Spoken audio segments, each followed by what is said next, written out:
Calculation of limits. Several basic general facts about limits are helpful in the calculation of specific limits. Let's assume that the limit as x approaches a of f of x and the limit as x approaches a of g of x each exists. Then the following things are true. 1. The limit as x approaches a of f of x plus g of x is equal to the limit as x approaches a of f of x plus the limit as x approaches a of g of x. That is, the limit of the sum is equal to the sum of the limits. 2.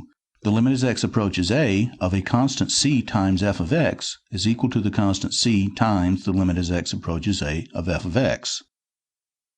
3.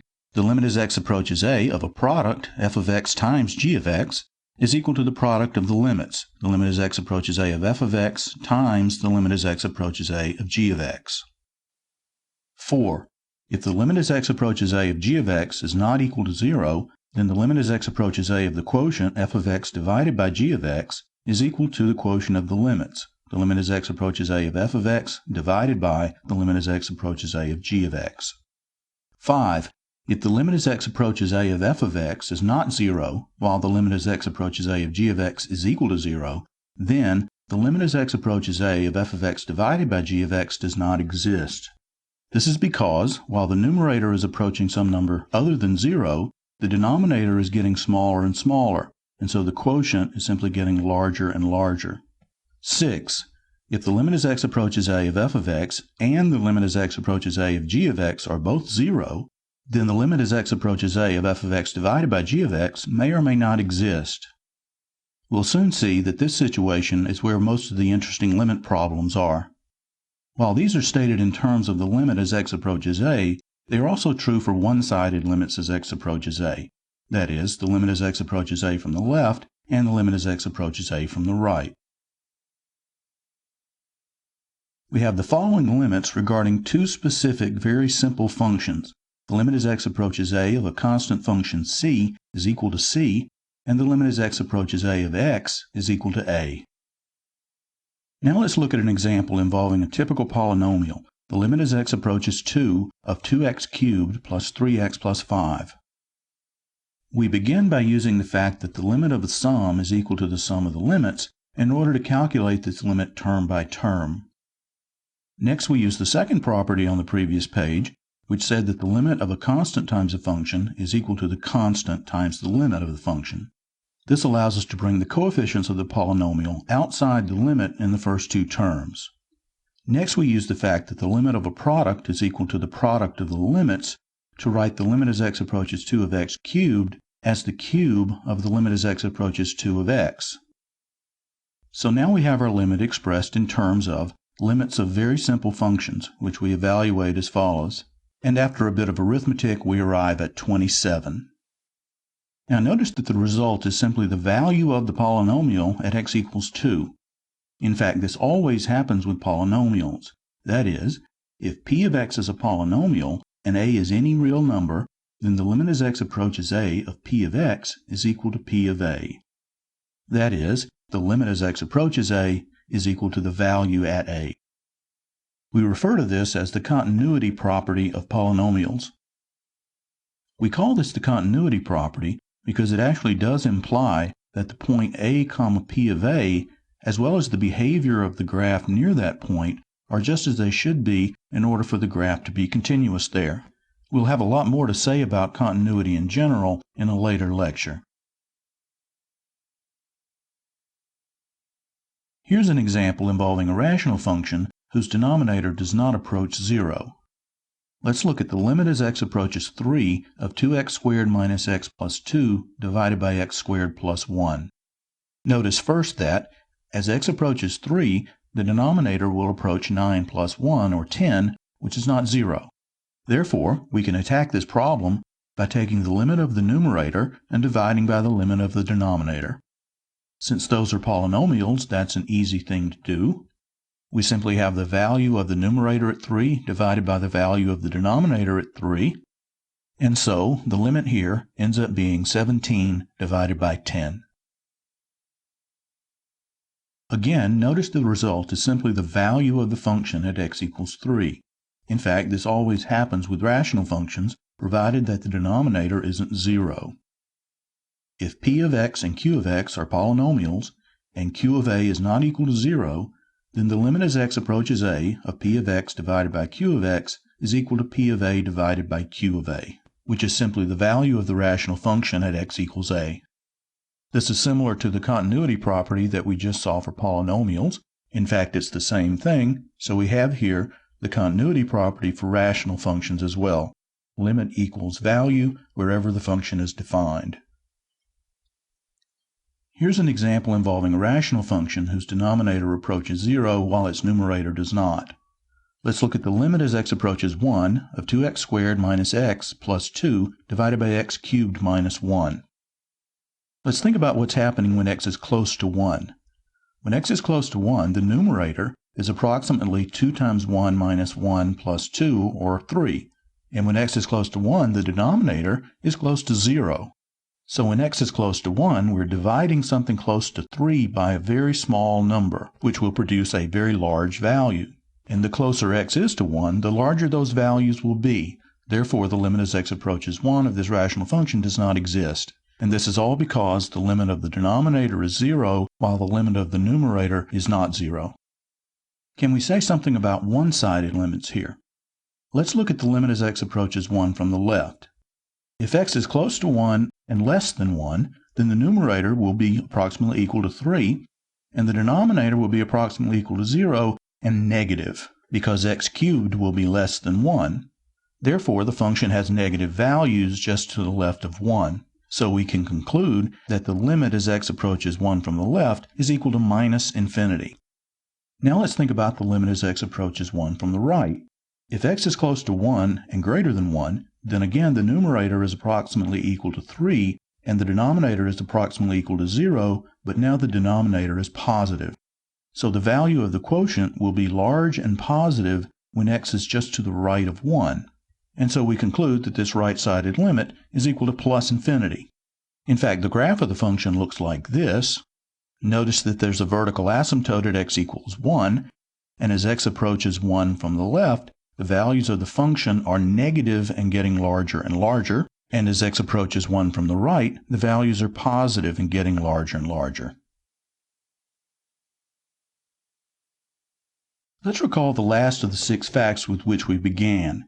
If the limit as x approaches a of f of x and the limit as x approaches a of g of x are both 0, then the limit as x approaches a of f of x divided by g of x may or may not exist. It is this situation that is the most interesting and, in fact, is the main reason why we're discussing limits at all. Computation of limits in this 0 divided by 0 case often involves use of the following additional fact about limits. Let's call it property 7. If f of x is equal to phi of x for all x near but not equal to a, then f of x and phi of x have the same limit as x approaches a. Here, think of phi of x as a simplified version of f of x whose limit as x approaches a is easy to determine, such as a polynomial or a rational function whose numerator and denominator do not both approach 0. Example. Let's find the limit as x approaches 1 of x cubed minus 1 divided by x squared minus 1. The first thing we'll do is try to simplify the function. To do that, we'll first factor the numerator and denominator. Using a formula for factoring the difference of cubes, the numerator becomes x minus 1 times x squared plus x plus 1, and factoring the denominator gives us x minus 1 times x plus 1. We can now cancel the x minus 1 factor from the numerator and denominator. This tells us that the original function is the same as x squared plus x plus 1 divided by x plus 1 for all x other than 1, where our original function was undefined. Therefore, since these functions agree for all x near 1, they will have the same limit as x approaches 1. And the limit of our new function is very easy to find since the denominator of that expression does not approach 0. So the limit is equal to the value of the numerator at 1 divided by the value of the denominator at 1, and we find that the limit is 3/2. This is the graph of the function. Notice that there's a hole in the graph at the point 1, 3/2. This is because the function is undefined at 1, and its limit as x approaches 1 is 3/2. Another example. Let's find the limit as x approaches 0 of x plus 3 squared minus 9 divided by x. Again, we begin by simplifying. We expand the product in the numerator to obtain x squared plus 6x plus 9 minus 9 divided by x. Notice now that x is a factor of the numerator, so we can cancel the x and conclude that the original function agrees with x plus 6 for all x other than 0. Therefore, these functions have the same limit as x approaches 0. So now we can easily see that this limit is equal to 0 plus 6 equals 6. Here's the graph of the original function. Notice that it's just the line y equals x plus 6, but with a hole at the point 0, 6. Another example. Let's find the limit as x approaches 2 of 1/2 minus 1 over x divided by x minus 2. Again, we begin by simplifying. Let's first multiply the numerator and denominator by 2x, which gives us x minus 2 in the numerator divided by 2x times x minus 2. So we can now cancel the x minus 2 factor, and we're left with 1 divided by 2x. So our original function agrees with 1 over 2x for all x other than 2. Therefore, these functions have the same limit as x approaches 2, and it's easy to see that the limit as x approaches 2 of 1 over 2x is 1/4. Now here's the graph of the original function. It's the same as the graph of y equals 1 over 2x, except with a hole at the point 2, 1/4.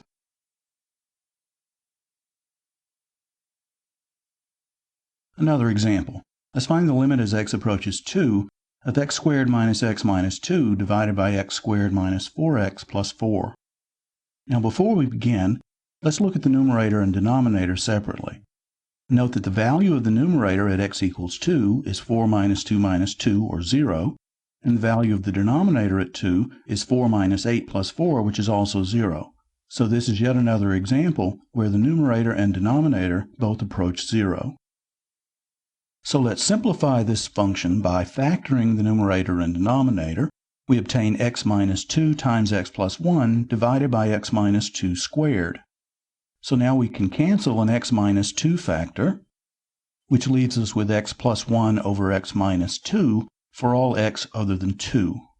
So notice now that the denominator still contains an x minus 2 factor, and therefore the denominator still approaches 0 as x approaches 2.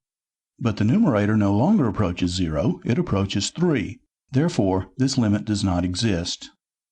So let's have a look at the one-sided limits. Let's look first at the limit as x approaches 2 from the left. When x is close to 2 and less than 2, the numerator will be close to 3, and the denominator will be close to 0 and negative. Therefore, the quotient is very large and negative, and so we see that the limit as x approaches 2 from the left is minus infinity. Now let's look at the right-sided limit as x approaches 2. When x is close to 2 and greater than 2, the numerator is again close to 3, and the denominator is close to 0, but now it's positive. And so the quotient is going to be large and positive, which tells us that this limit is plus infinity. Here's the graph of the function. Notice there's a vertical asymptote at x equals 2. As x approaches 2 from the left, values of the function are negative and getting larger and larger. As x approaches 2 from the right, values of the function are positive and getting larger and larger. For the next example, we will need an additional fundamental limit. If a is positive, then the limit as x approaches a of the square root of x is equal to the square root of a. In other words, the limit is equal to the value of the function at a. Also, the right-sided limit as x approaches 0 of the square root of x is equal to 0. So again, the limit is equal to the value. Note that we can only talk about the right-sided limit at 0 because the function is undefined for x less than 0. This is another continuity property, this time for the square root function. It says that limit equals value everywhere in the domain of the function. Example. Let's find the limit as x approaches 1 of the square root of x minus 1 divided by x minus 1.